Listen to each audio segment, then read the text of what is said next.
அவர் நினைச்சதை பண்ணி கொடுக்கணும்னு முடிவு பண்ற அஜித் சார் சாப்பிடுறத அப்படியே விட்டுட்டு இந்த பாட்டை பிரம்மாண்டமா செட் போட்டு எடுக்கணும்னு நினைக்கிற டைரக்டர் செட் எல்லாம் போட்டுட்டாரு.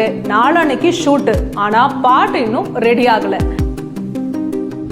அப்படி ஒருவேளை அஜித் சார் ஓகே சொல்லி இருந்தா இந்த பாட்டுல நம்ம அஜித் சார் தான் ஆடி இருப்பாரு.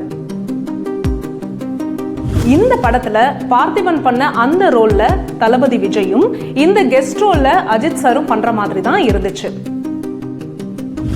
அஜித் சார் இல்ல ரொம்ப நாள் இந்த ஷூட்டிங் போனா இந்த பொண்ணை நான் லவ் பண்ணிடுவேனோன்னு தோணுதுன்னு சொல்லியிருக்காரு. Hey iconic viewers, வணக்கம் and welcome to our channel Icon. நடிகர் அஜித் அவர்களுடைய 32 வருஷ சினிமா பயணத்தை கொண்டாடுற விதமா அவரோட சினிமா ஜேர்னில நடந்த ஒரு சில சுவாரஸ்யமான சம்பவங்களை ஒரு வீடியோவா போட்டிருந்தோம். அதுக்கு ஏகோபித்த வரவேற்பு கொடுத்திருந்தீங்க. அந்த வீடியோவை இன்னும் பார்க்காதவங்க கீழே டிஸ்கிரிப்ஷன்லையும் பின் கமெண்ட்லையும் லிங்க் கொடுக்குறோம், போய் பாருங்க. அண்ட் அந்த வீடியோவுக்கு கீழே நிறைய பேர் பார்ட் 2 வேணும் அப்படின்னு கேட்டிருந்தீங்க. அதுக்கு தான் இந்த வீடியோ. இது 32 years of Ajith part 2 in the channel Icon.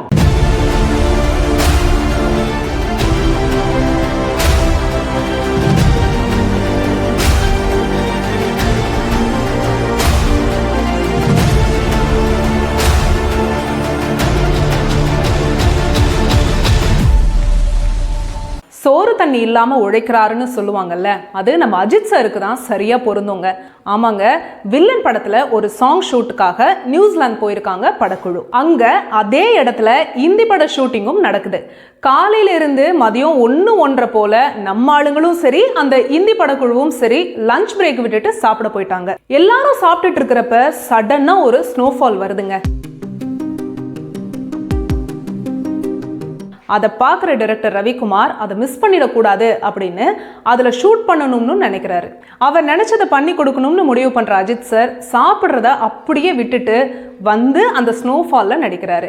அவ்வளோ பெரிய நடிகரே சாப்பாடு பிரேக்குன்னு பார்க்காம உழைக்கிறாருன்னு மொத்த யூனிட்டும் பாதி சாப்பாட்டில் எழுந்து வந்து அந்த பாட்டை 3:30 மணி வரைக்கும் ஷூட் பண்ணியிருக்காங்க. அதை பார்த்த இந்தி படக்காரங்க அப்படியே பிரமிச்சு போயிருக்காங்க.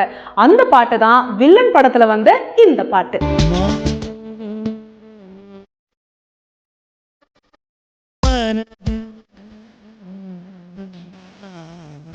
ஆரம்பம் படத்துல அஜித் சாரோட ஃபேன்ஸ் எல்லாரும் மெய் சிலிர்த்து போய் சில்லறைய சதற விட்ட சீன்னா அஜித் சாரை போலீஸ் அரெஸ்ட் பண்ணிட்டு போற இந்த சீன். நீங்க ஆபீஸ் வரைக்கும் வரணும். ஒரு சின்ன என்கொயரி. என்ன என்கொயரி? சஞ்சய் கொலை கேஸ்ல வெறித்தனம் அடிச்சீங்களே ஆதில். ஆக்சுவலி இந்த சீன் வந்து 2 பக்க சீன்ங்க. போலீஸ் அரெஸ்ட் பண்ண வராங்க. அப்ப அஜித் சார் நீங்க போங்க நான் வரேன்னு சொல்லுவாரு. அதுக்கு போலீஸ் அவர் கையை பிடிச்சு கூட்டிட்டு போக பார்ப்பாரு. அப்ப அஜித் சார் நான் யாரு, எவ்வளோ பெரிய ஆஃபீஸர், என்னையே கை பிடிச்சு கூட்டிட்டு போறியான்னு சொல்லுவாரு. அப்படிங்கிற மாதிரி 2 பக்கத்துக்கு அந்த சீன் இருந்திருக்கு. ஆனா சடனா அந்த படத்தோட டைரக்டர் விஷ்ணுவர்தனுக்கு என்னமோ தோண உடனே அந்த 2 பக்க சீனையும் அடிச்சுட்டாராம். அதுக்கு அஜித் சார் இன்னும் இப்படி அடிச்சிட்டீங்க, அப்ப டைலாக் எல்லாம் என்னன்னு கேட்க டைரக்டர் விஷ்ணுவர்தன் சார் அந்த சீன்ல இருக்கிற மொத்த டைலாகையும் ஒத்த ரியாக்ஷன்ல பண்றோம்னு சொல்லி தான் அந்த சீனை அப்படி எடுத்திருக்காங்க.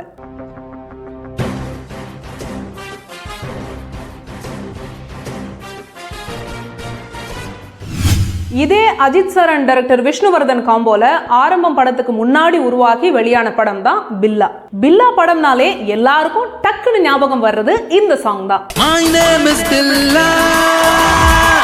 இந்த சாங் ஷூட்ல ஒரு சுவாரஸ்யமான சம்பவம் ஒன்று நடந்திருக்கு. அது என்னன்னா, இந்த பாட்டை பிரம்மாண்டமா செட் போட்டு எடுக்கணும்னு நினைக்கிற டைரக்டர் செட் எல்லாம் போட்டுட்டாரு. நாளான்னைக்கு ஷூட், ஆனா பாட்டு இன்னும் ரெடி ஆகல. அவர் அந்த படத்தோட மியூசிக் டைரக்டர் யுவன் கிட்ட என்னையா ஆச்சு, எப்ப சாங் கொடுப்பேன்னு கேட்கிறாரு. தலைவன் யுவனும் பல படங்கள்ல பிஸி, போட்டு தரேன்னு சொல்றாரே தவிர கடைசி வரைக்கும் பாட்டே தரல. ஷூட்டிங் டேட்டும் வந்துடுச்சு, பாட்டு வரலன்னு டைரக்டர்னால அஜித் சார் கிட்ட சொல்ல முடியல. அப்புறம் என்ன பண்றதுன்னு யோசிச்ச டைரக்டர் டான்ஸ் மாஸ்டர் கல்யாண கூப்பிட்டு சாங்கே இல்லாம எதனா ஸ்டெப்ஸ் போட்டு எதனா எடுங்கன்னு சொல்றாரு. டான்ஸ் மாஸ்டரும் பாட்டு என்ன பீட் என்னன்னு தெரியாம என்னத்தையா ஆட வைக்கிறதுன்னு குழம்பி போய் அஜித் சார் நடக்கிறது திரும்புறதுன்னு எல்லாம் எடுக்கிறாரு. அப்புறம் ஒரு வழியா யுவன் கிட்ட இருந்து பாட்டு வருது, அதுவும் பிட்டு பிட்டா.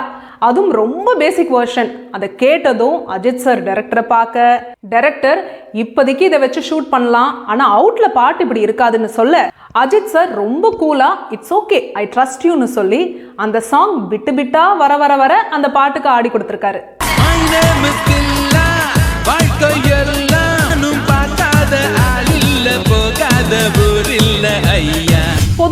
யாரையாவது மரியாதையா கூப்பிடணும்னா ஜென்டில்மேன் கூப்பிடுவோம். ஆனா டைரக்டர் விக்ரமன் நம்ம அஜித் சார் எப்போதுமே ஜென்டில்மேனை தான் கூப்பிடுவாராம். ஏன்னா டைரக்டர் விக்ரமன் நடிகர் விக்ரம் வச்சு எடுத்த புதிய மன்னர்கள் படத்துல நடிகர் பாபு கணேஷ் ரோல்ல நடிக்க முதல்ல அஜித் சார் தான் கேட்டிருக்காரு டைரக்டர் விக்ரமன். ஆனா ஏதோ ஆக்சிடென்ட் ஆகி அடிபட்டு இருந்ததுனால அஜித் சார் அந்த படத்துல நடிக்க முடியாதுன்னு சொல்லிட்டாரு. அப்படி ஒருவேளை அஜித் சார் ஓகே சொல்லி இருந்தா இந்த பாட்டுல நம்ம அஜித் சார் தான் ஆடி இருப்பாரு. நீ கட்டு சேலம் அடிப்புல நான் கசங்கி போனேண்டி, எலும்பிச்சம்பட நிறையிடுப்புல கிறங்கி போனேண்டி. அப்புறம் பல வருஷம் கழிச்சு உன்னிடத்தில் என்னை கொடுத்தேன் படம் எடுக்கிறப்ப அதுல வர்ற அந்த கெஸ்ட் ரோல் அஜித் சார் பண்ணா நல்லா இருக்கும் அப்படின்னு நினைக்கிற விக்ரமன் சார் ஒரு கெஸ்ட் ரோல் இருக்கு பண்றீங்களா அப்படின்னு அஜித் சார் கிட்ட கேட்க, புதிய மன்னர்கள் டைம்ல இவர் கூப்பிட்டு நடிக்க முடியாம போச்சு, அதனால இதையும் மறுக்க கூடாதுன்னு சார் உங்க படத்துல வில்லனா நடிக்க சொன்னா கூட நான் நடிப்பேன் சார்னு சொல்லிட்டு போயிட்டாராம். டைரக்டர் விக்ரமன் கதை சொல்றேன் கேட்டுட்டு போங்கன்னு சொல்லியும் அதெல்லாம் வேணாம் சார், ஸ்பாட்ல சீன் சொல்லுங்க நடிச்சு கொடுக்கறேன்னு சொன்னாராம் அஜித் சார். நான் ஒன்னும் டிஸ்பாயிண்ட் பண்ணலையே.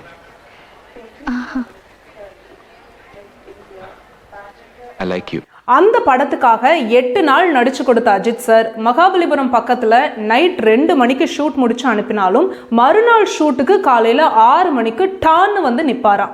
அவ்வளோ கோஆபரேட் பண்ணி அந்த படத்துல நடிச்சு கொடுத்திருக்காரு அஜித் சார். மல்லிகை பூவே பார்த்தாயா, பொன்மாலை எங்கள் தோட்டத்தை பார்க்க கூத்தாயா. சரி, விக்ரமன் சார் முன்னாடி ஒரு படத்துக்கு கூப்பிட்டாரு, நம்ம அஜித் சார்னால போக முடியல, அதனால உன்னிடத்தில் என்னை கொடுத்தேன் படத்துல நடிச்சாருன்னு வச்சுக்கிட்டாலும் விக்ரமன் சார் சொன்னாருன்னு இன்னொரு படத்துலயும் கெஸ்ட் ரோல் பண்ணியிருக்காரு நம்ம அஜித் சார். அது எந்த படம்னு கேக்குறீங்களா? நம்ம விக்ரமன் சாரோட அசிஸ்டன்ட்டும் நடிகை தேவயானி அவங்களோட கணவருமான ராஜகுமாரன் டைரக்ட் பண்ண நீ வருவாய் என படம் தான். பார்த்து பார்த்து கண்கள் பூத்திருப்பேன் நீ வருவாய்.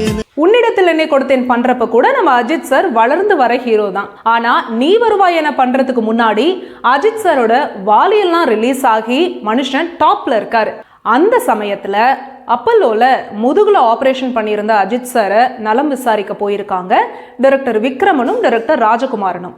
அப்ப டைரக்டர் விக்ரமன் இவர் என்னோட அசிஸ்டன்ட், இவர் நீ வருவாய் என அப்படின்னு ஒரு படம் பண்றாரு, அதுல ஒரு கெஸ்ட் ரோல் இருக்கு, நீங்க நடிச்சா நல்லா இருக்கும்னு ஃபீல் பண்றாருன்னு சொல்ல உடனே அஜித் சார் நீங்க சொல்லி பண்ணாம இருப்பேனா, ஒரு வாரத்துல டிஸ்சார்ஜ் ஆகிடுவேன், ஷூட் எப்பன்னு சொல்லுங்க, நான் வந்து நடிக்கிறேன்னு சொல்லி நடிச்சு கொடுத்த படம் தான் நீ வருவாய் என படம். அதிகாலையில் சேவலை எழுப்பி அதை கூவென்று சொல்லுகிறேன். கூடுதல் தகவலா இந்த படத்தை பத்தி சொல்லணும்னா, இந்த படத்துல பார்த்திபன் பண்ண அந்த ரோல்ல தளபதி விஜயும் இந்த கெஸ்ட் ரோல்ல அஜித் சாரும் பண்ற மாதிரி தான் இருந்துச்சு. ஆனா தளபதிக்கு டேட்ஸ் இல்லாம போக நான் வேணும்னா அந்த கெஸ்ட் ரோல் பண்றேன்னு தளபதி சொல்ல டைரக்டர் ராஜகுமாரன் அஜித் சார் கிட்ட அவர் கெஸ்ட் ரோல் பண்றாராம், நீங்க மெயின் ரோல் பண்றீங்களான்னு கேட்க, அதுக்கு அஜித் சார் வேணாம், அந்த கேரக்டரே தப்பா இருக்கு, ஒரு ஹீரோவை ஹீரோயின் ஆரம்பத்துல இருந்தே வேணாம்னு சொல்றது நல்லதில்ல, அப்படிதான் மௌனராகம்ல ரேவதி மேடம் மோகன் சாரை வேணாம்னு சொல்லுவாங்க, அதுக்கப்புறம் தான் மோகன் சாருக்கு மார்க்கெட் குறைஞ்சுது, ஸோ அதனால நான் அதை பண்ணல அப்படின்னு சொல்லிட்டாரு. அதுக்கப்புறம் தான் மெயின் ரோல்ல பார்த்திபன் சாரையும் கெஸ்ட் ரோல்ல அஜித் சாரும் நடிச்சு அந்த படம் மிகப்பெரிய வெற்றி படமா அமைஞ்சு சமீபத்துல தான் அந்த படத்தோட 25 வருஷ கொண்டாட்டமும் நடந்து முடிஞ்சது.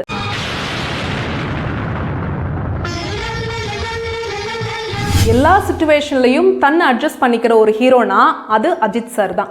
அதுக்கு உதாரணம் தான் இப்ப நான் சொல்ல போற சம்பவம். டைரக்டர் KS ரவிக்குமாரோட அசிஸ்டன்டான ரமேஷ் கண்ணா சாருக்கு அஜித் சார் டேட் கொடுக்குறாரு. அவரு நம்ம அஜித் சாரை வச்சு தொடரும் அப்படின்னு ஒரு படம் டைரக்ட் பண்ணிட்டு இருக்காரு. அப்ப டைரக்டர் விக்ரமன் கிட்ட இருந்து ரமேஷ் கண்ணாவுக்கு ஒரு கால் வருது. விக்ரமன் சார் உன்னிடத்தில் என்னை கொடுத்தேன் படத்துல முதல்லா ஒரு காமெடி கலந்த குணச்சித்திர வேஷத்துல ரமேஷ் கண்ணாவை நடிக்க வைக்கிறாரு.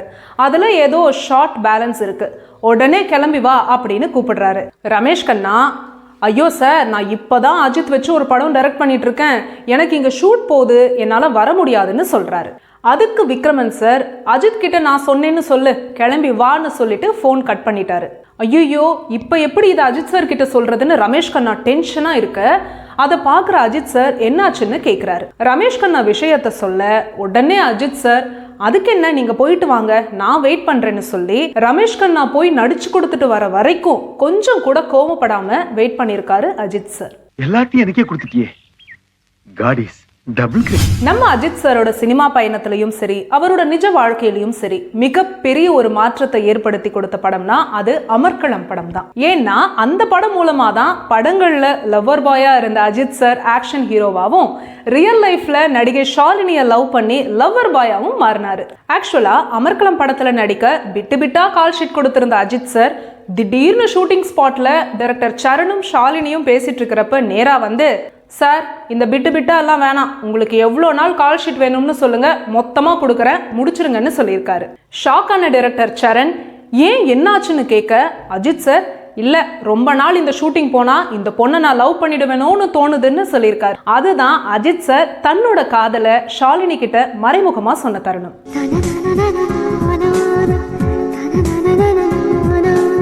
அந்த படத்தோட ஷூட்டிங் ப்ராசஸ் போயிட்டு இருக்கும்போது தான் அந்த படத்தோட இசையமைப்பாளர் பரத்வாஜ் சார் இந்த சாங்கை கம்போஸ் பண்றாரு.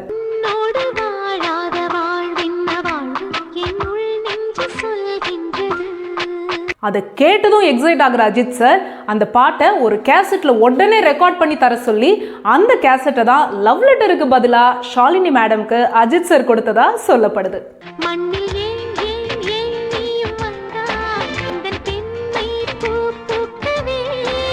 இந்த சாங்கோட கோரியோகிராஃபியும் அந்த டைம்ல பெருசா பேசப்பட்டுச்சு. ஏன்னா அந்த பாட்டுல சுத்தி வீட்டுல எல்லாமே நார்மலா நடக்கும், அதுக்கு நடுவுல இவங்க ரொமான்ஸ் பண்ற மாதிரி இருக்கும். இந்த கான்செப்ட் உருவானதுக்கு பின்னாடியும் ஒரு கதை இருக்கு. ஆக்சுவலா இந்த பாட்டை வெளிநாட்டுல ஷூட் பண்ணணும் அப்படின்னு தான் டைரக்டர் சரண் நினைச்சிருக்காரு. ஆனா ப்ரொடியூசர் கிட்ட பணம் இல்லை. என்ன சரண் பண்றது அப்படின்னு ப்ரொடியூசர் கேட்க, சரி விடுங்க, இந்த சாங்கை இந்த வீட்டுக்குள்ளேயே கான்செப்ட் சாங்கா பண்ணலாம்னு ஐடியா பண்ணி, சுத்தி எல்லாம் நார்மலா இருக்கு, ஆனா இவங்க மட்டும் கனவுல ரொமான்ஸ் பண்றாங்க அப்படிங்கிற மாதிரி பண்ணலாம்னு அப்படி பண்ணாராம்.